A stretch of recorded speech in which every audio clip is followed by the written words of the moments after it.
una parálisis facial, ¿no? Una monoparexia, ¿no? O sea, situaciones en donde el movimiento se inhibe a nivel voluntario.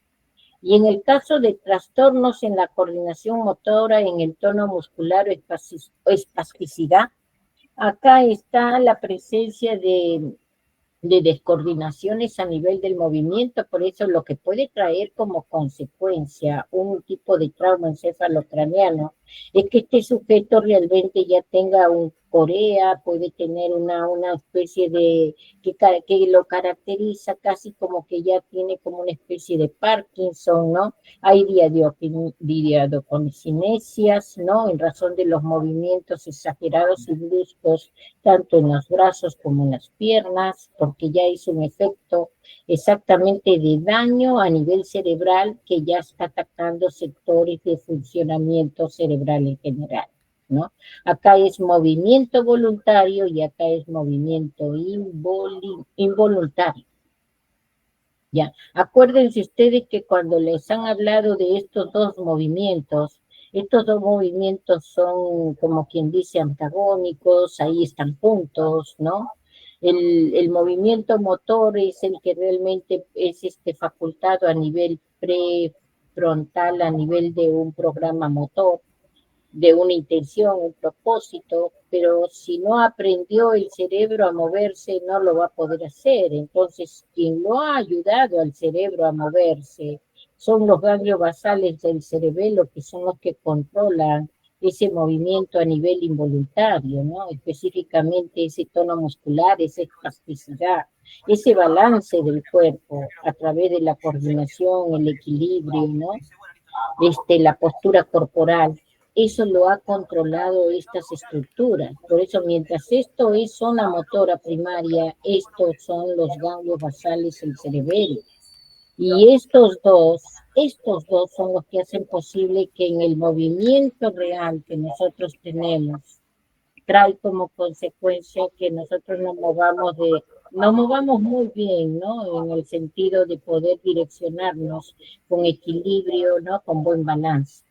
Pero cuando estas estructuras han sido dañadas por la lesión cerebral, inmediatamente las dos pueden ser las que estén alteradas. Por eso en el estado de esa persona, a veces cuando tiene un trauma, es inmediatamente coma, es coma. Y en el coma no hay funciones neuropsicológicas ni funciones motoras, ¿no? Trastornos a nivel sensorial, hay problemas de tacto, olfato, vista, audición, de acuerdo al nivel, forma de las características de la lesión. Trastornos en la deglución, ¿no? Específicamente por está en el estado de coma, no puede limitarse, que en algunos de los casos el tipo de alimentación que reciben está dado principalmente a través de sondas, ¿no? Alteraciones en el control de los esfínteres, qué cosa usa una persona que realmente está inhibida de sus funciones vitales, ¿no? Pañal, ¿no? Eso es lo que utiliza, ¿no? Alteraciones a nivel neuropsicológico. A nivel neuropsicológico hay afectación de las funciones superiores ejecutorias cognitivas, que se pueden alterar en lo mínimo o en lo máximo. En lo mínimo es cuando la persona está reaccionando, pero vemos que está con situaciones afásicas, anóxicas, ¿verdad?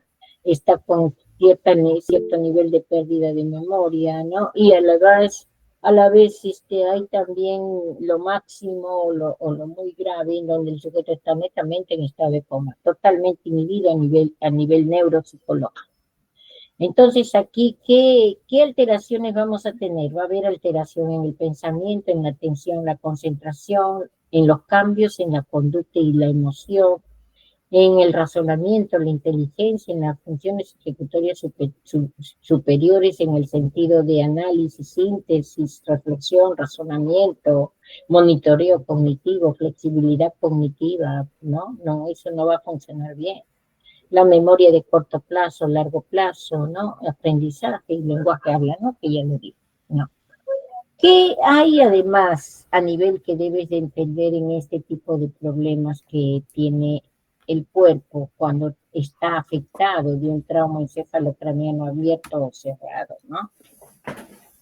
A nivel neuropsicológico hay afectación de las funciones superiores. Entonces, ¿qué cosa es lo que va a ocurrir especialmente? Vamos a evidenciar en ellos apraxias, ¿no? El sujeto está mal a nivel cerebral, pero a nivel músculo motor está apto, pero la situación del daño cerebral le da como consecuencia que el movimiento no pueda darse al ritmo de las situaciones como las que son pertinentes. Viene el problema de percepción, porque realmente hay zonas perceptivas que pueden estar dañadas. Puede estar alterada más su memoria anterógrada, retrógrada, la emocional, esto, o en conjunto todas las memorias de acuerdo al nivel de coma que presente. Las afasias pueden estar directamente vinculadas a la localización de la lesión, puede ser más una motora, puede ser más una sensitiva. Cuando te hablan de la fascia motora es la de Broca, la sensitiva es la de Wernicke. Puede deberse solo a la situación de no entender códigos lingüísticos, ¿no? Y se engloba toda una fascia global en razón de tanto las situaciones de articulación y de comprensión, tanto del lenguaje hablado como escrito. Puede haber discalculia, parálisis, dislalia o dislesias. O sea, puede encontrarse una serie o una gama enorme de dificultades nada más por el nivel o la característica de lesión cerebral que se tenga. Todas estas comprometen las acciones de la evaluación neuropsicológica. ¿Okay? ¿Qué otras alteraciones podemos observar principalmente cuando hay trauma encefalocraniano? Conductas agresivas. El sujeto después del trauma, ¿no? Bajo las situaciones de todo el proceso que va después de eso, se le puede observar acciones que no tenía antes. Puede presentar conducta hostil con rasgos demenciales sin medir consecuencias. Falta de emoción, puede carecer de respuestas emocionales como la sonrisa, la risa, el llanto, el enojo, el entusiasmo, o quizás sus respuestas sean inadecuadas. Conducta sexual inapropiada. Tras una lesión cerebral es posible que la víctima muestre demasiado o muy poco interés, o muy libidinoso o menos libidinoso, ¿no? A nivel del interés sexual. Esto puede deberse a la mala regulación cerebral de la actividad hormonal o a una reacción emocional ante la lesión. Esa lesión cerebral, acuérdense que a la hora que realmente altera el sistema, y el sistema nervioso es uno nada más. ¿Entienden eso? Y al alterar el sistema, realmente recae toda esa alteración a diferentes niveles. La habilidad emocional puede causar la volatilidad emocional, cambios intensos en el estado de ánimo o reacciones extremas ante situaciones cotidianas. Entre dichas respuestas extremas puede estar el llanto súbito, las explosiones, la ira o la risa. Puede haberse en razón de esa labilidad emocional conductas explosivas, conductas que realmente tiendan a irse de extremo a extremo. Puede ir de lo que es una risa muy fuerte a un llanto también muy exagerado, ¿no? Entonces son situaciones en donde la lesión cerebral puede traer como consecuencia características psiquiátricas, producto de una organicidad por daño cerebral, ¿ya? Entonces, mira, ese es en este caso. ¿Qué consecuencias hay en especial que se deben de considerar en razón de estos traumas encefalocranianos? De hecho, que alguien que tiene un trauma encefalocraniano ya no es él, ya no es ella. ¿Entienden eso? Ya no es. La muerte cerebral que ha tenido localizada a la hora que pierde la masa encefálica, todo eso, porque a veces se queda parte de la masa encefálica, se queda ahí regada ahí en la calle cuando ha ocurrido el trauma, porque si es más trauma abierto, Si es trauma abierto, la característica es que a veces el encéfalo en parte se perdió, ¿no? Entonces, eso no van a agarrar el encéfalo y lo van a volver a poner. Posible. Tienen la fibra, se perdió, ¿no? Entonces, a la hora que lo acuden a la de emergencia, lo llevan inmediatamente y ya se sabe que después el proceder ocurrirá con la plasticidad cerebral. Si es que el sujeto vive, pero te diré que a veces dicen así los médicos, los que atienden en emergencia, qué bien que se rompió la cabeza, ¿no? Y tú dices, ¿por qué dicen así? No, sí, qué bien. Porque acuérdate que el edema se produce en situaciones cerradas. Y si realmente la situación de la hemorragia o el edema se presenta y está con la cabeza abierta, la fluidez de ese líquido, ya sea sanguíneo o hídrico que se va a formar ahí, va a eliminarse más rápidamente. En cambio, cuando es cerrado, tienen que operarlo. Como viste en la lámina del inicio, tienen que operarlo para sacarle ese líquido, esa sangre. Es más riesgo, ¿ya? Y a veces es más, puede morir. En los dos casos hay peligro, ¿ya? Pero ocurre que la expresión que parece muy sádica, ¿no? Qué bien que se le abrió la cabeza, ¿no? Eso no debería decirse, ¿no? Pero mira, en razón de lo que te estoy explicando, creo que tú ahora también darías opinión que sí es bueno que se haya abierto la cabeza, ¿no? Consecuencias, despersonalización, pues, ya no es él, ya no es él, o ella, física, cognitiva o social. Dificultad para volver a la situación educacional. Tal vez, tal vez ya no vuelve. Solamente va a tratar de lanzarse en algo que hasta donde llegue su rehabilitación, hasta donde llegue su motivación, su voluntad, su empeño, el sujeto pueda llegar. Déficit parcial o completo en las habilidades para adquirir, almacenar y recuperar nueva información. Casi siempre los estados de coma en razón de traumas encefálicos va a dar lugar a que el sujeto vuelva a aprender. ¿Entienden eso? Y el volver a aprender es volver a archivar, por eso es que pareciera que ya va a ser otra persona, ¿no? Disminución parcial o total de las habilidades sociales, disfunción cognitiva, una pérdida en las relaciones sociales. Otra, la aparición de angustia y depresión en el paciente, bajo situaciones focalizadas directamente en el no poder, no hacer, no avanzar, hasta no conocer. Incertidumbre en la familia, ¿no? Y más esa incertidumbre en la familia es porque viene a veces situaciones de abandono o viene a veces situaciones en donde hay... Sí, mira que los ancianos nada más, en razón de su edad, quieren ponerlos en albergues, en situaciones de lugares que son asilos para ancianos. Ahora imagínate alguien que viene con esta característica en razón de un problema con trauma encefalocraniano, en consecuencia ya para su rehabilitación, ¿no? Causa mucho malestar, causa mucho problema y los problemas van a ser en el plano económico, en el plano social, en el plano emocional. A veces se han dado casos, y acá lo repito porque ya lo he dicho antes, que a veces quien fallece es el que cuida y este paciente a merced de quien quede. ¿Ah?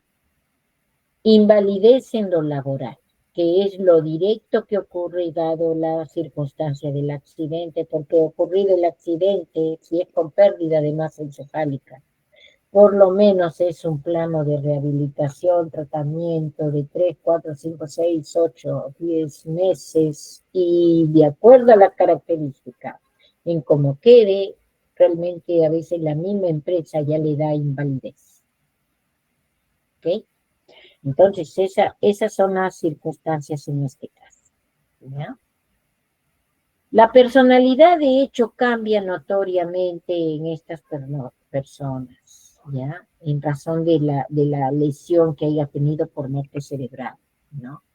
Por eso es que muchas de sus funciones no vuelven, muchas de sus costumbres en especial, de su situación de aprendizaje que tuvo, que dieron como consecuencia su perfil de personalidad, no dio, ¿no? Por eso la lectura dice acá, ante un trauma encefálico craneano, la rehabilitación facilita enormemente volver a adquirir algunas o muchas funciones perdidas desde el momento del trauma, pero la personalidad de uno o de otro paciente se le observa cambios en contraste. A veces son totalmente lo otro, ¿no? Algunos dicen a veces, como era antes, ya no lo quiero que sea, quiero que siga como es ahora, porque cambió la personalidad, ¿se dan cuenta? Los familiares deben abstenerse de comparar siempre al paciente con la manera en que era antes. Eso lo frustra, lo pone muy deprimido, lo agobia, a veces ya lo inhibe, lo aísla, lo avergüenza.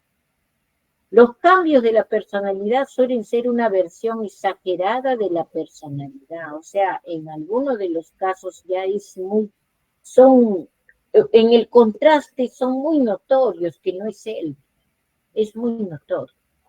Algunos cambios pueden ser muy llamativos.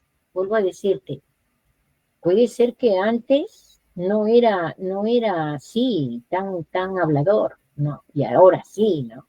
O puede ser también en lo conductual a nivel emocional, no era tan alterado, ahora sí, ¿no? Entonces esas cosas son las que lo evidencian, ¿no? ¿Qué hacer si es que nos encontramos ante estas situaciones, ¿no? Acá te dice, vámonos de izquierda hacia la derecha. Vigilar estado de conciencia, abrigar, apostar con la cabeza más elevada que el resto del cuerpo, no limitar con apósitos el sangramiento de los oídos, no te conviene. Preferible que, acuérdate, la sangre mejor es que salga, que se quede, ¿ya? No dar líquidos a beber, inmovilización de la columna cervical con collar rígido, mantenerlo de preferencia en un estado casi lineal, ¿no? Un poquito elevado, inclinado, pero no hay que mover mucho las estructuras, porque a veces nosotros mismos somos los que dañamos más al enfermo cuando queremos socorrer. Controlar hemorragias significativas. ¿Cuáles son las hemorragias significativas que puedes controlar?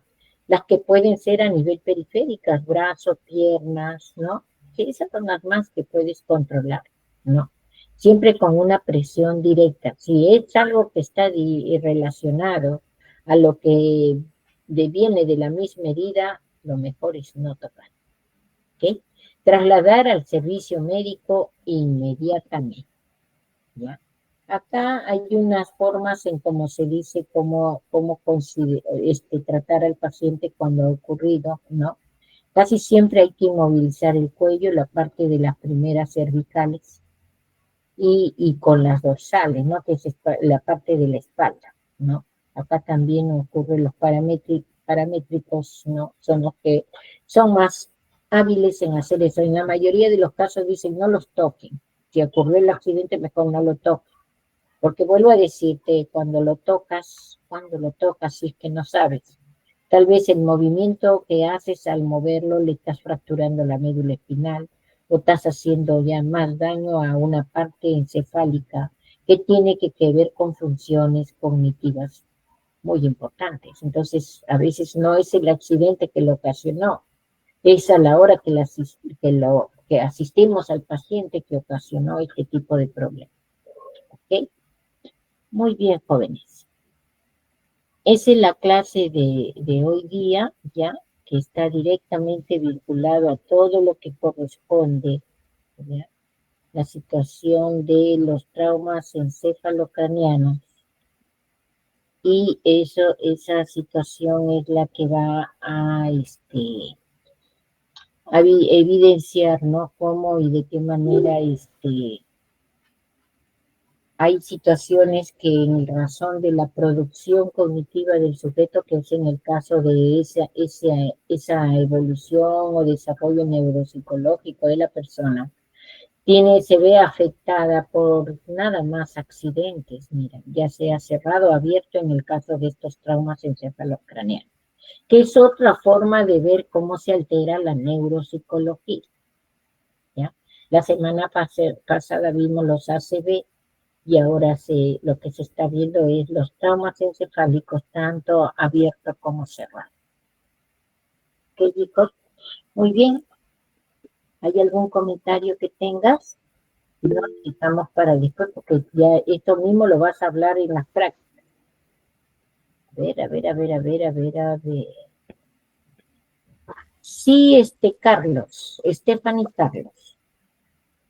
Bueno, profesora, yo en su momento tuve la oportunidad de entrevistar a una mamita con su niña y pues ella me había mencionado en primer lugar que su niña a los 2 años había sido diagnosticada con autismo y que a los 4 años había tenido un golpe muy fuerte, una lesión muy fuerte porque estaba jugando con su papá y se cayó, pues, o sea, se golpeó muy fuerte la cabeza, pero que en ese momento no la llevaron al hospital porque su tía era pues médica y le dio los primeros auxilios, ¿no? Le colocó hielo y como usted dice, también no dejó que se durmiera.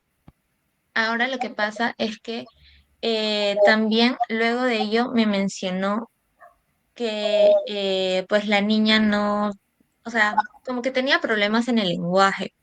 Así que tal vez esos problemas en el lenguaje también podrían, ¿no? Tal vez estar relacionados con el golpe que tuvo.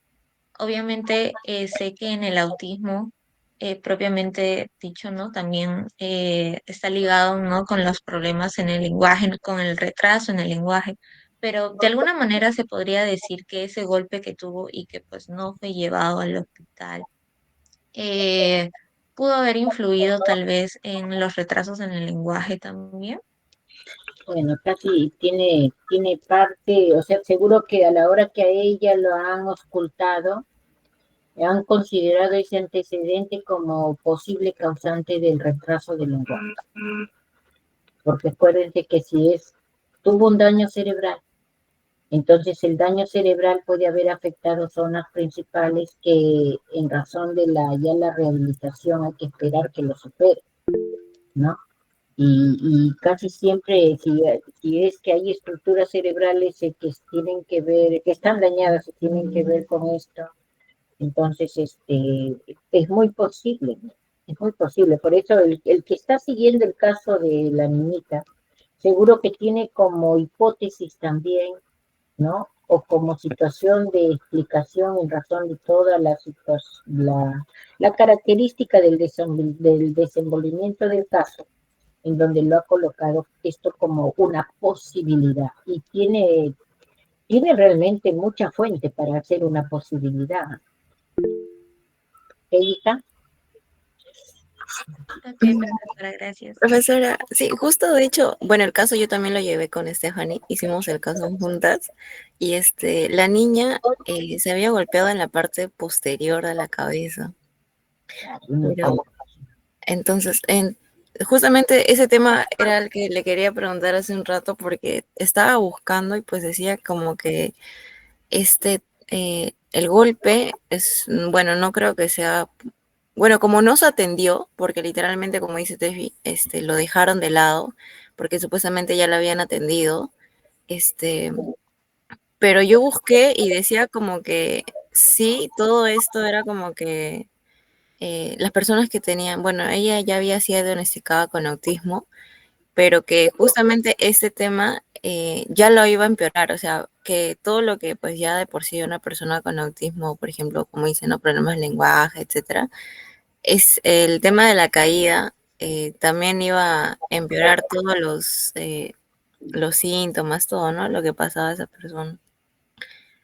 Pero también como el simple hecho de que pues no se atendiera, eso es lo que a nosotras sí nos causó mucha, en su momento cuando los entrevistamos, nos causó mucha, no sé, como una mamá no está ahí, ¿no? Yendo al médico a ver a su hija. Mucha ignorancia.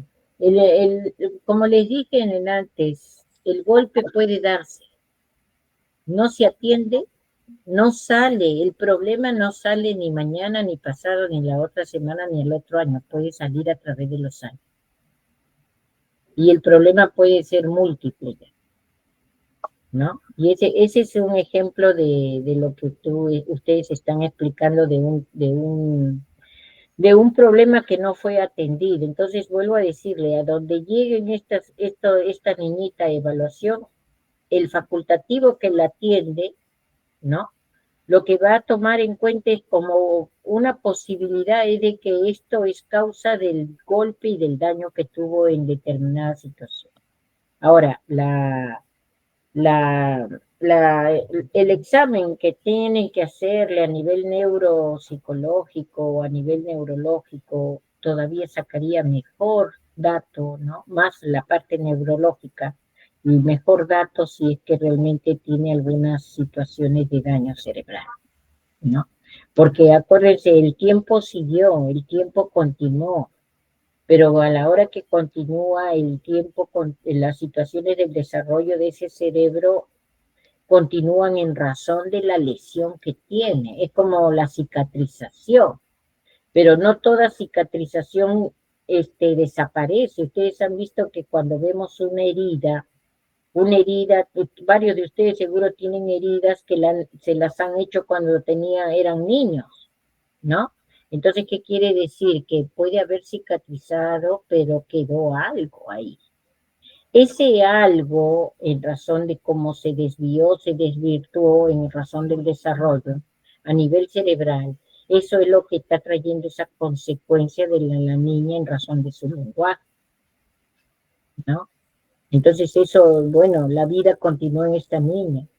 Y lo que ocurrió fue que se moldeó, se adaptó, siguió, como quien dice, esa plantita comenzó a seguir creciendo, pero con su desviación, ¿no? Y esa desviación puede ser que se esté pagando en razón de su defecto de lenguaje, ¿no? Por eso a veces hay que atender a tiempo. Te demoras 1 año, 2 años, es como que fueran 8 años que te has demorado. ¿Entienden la figura? 8 años. Sí. ¿Qué te conviene a ti? ¿Atenderlo ya o atenderlo después de 8 años? ¿No?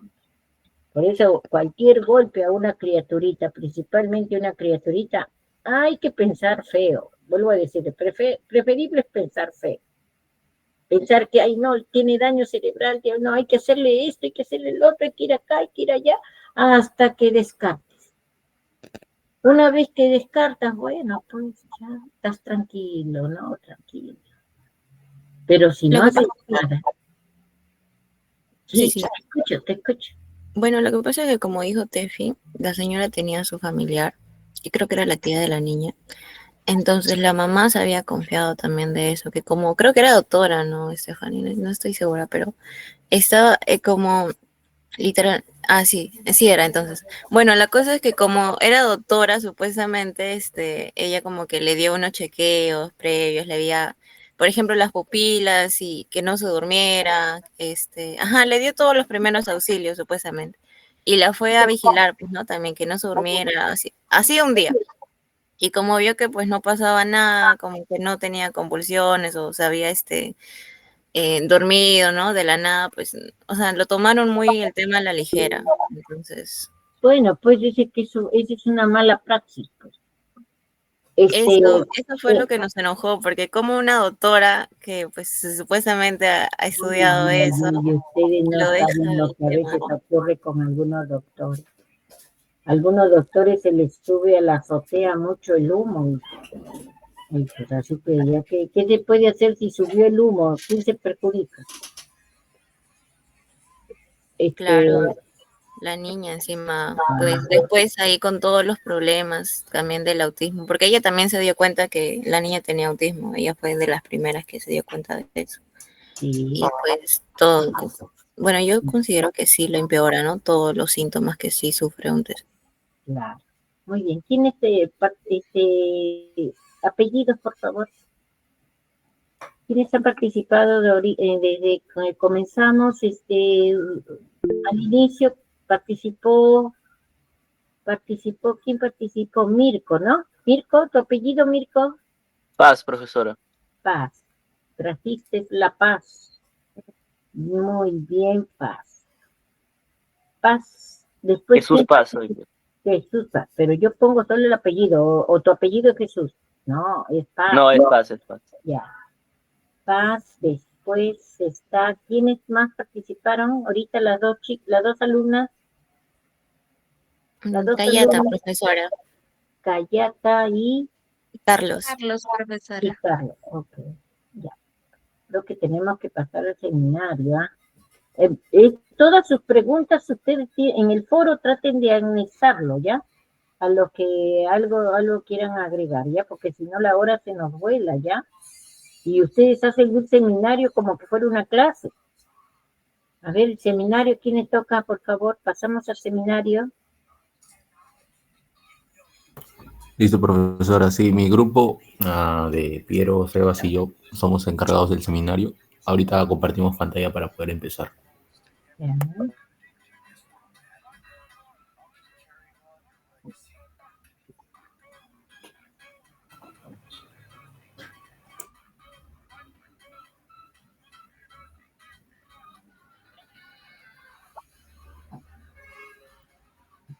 Tixias, Chávez y Ceballos.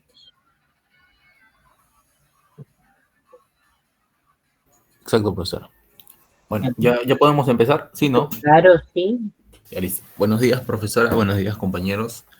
En esta ocasión, mi grupo y yo vamos a hablar sobre un caso emblemático, ¿no? Que es el de caso de Phineas Gage. Pasa el siguiente, por favor. Bueno, como dije, vamos a hablar sobre el caso de Phineas Gage, que es uno de los más emblemáticos, ¿no? En la historia de la neuropsicología, ya que en 1848, pues Gage, un jefe capataz, bueno, un capataz, ¿no? Ferrocarrilero, sufre un grave accidente, ¿no? Con una barra de hierro que atraviesa su cráneo, ¿no? Lesionando lóbulos frontales, órbitas frontales, que vamos a ir viendo más adelante.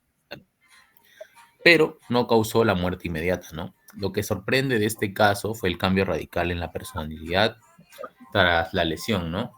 Pasó de ser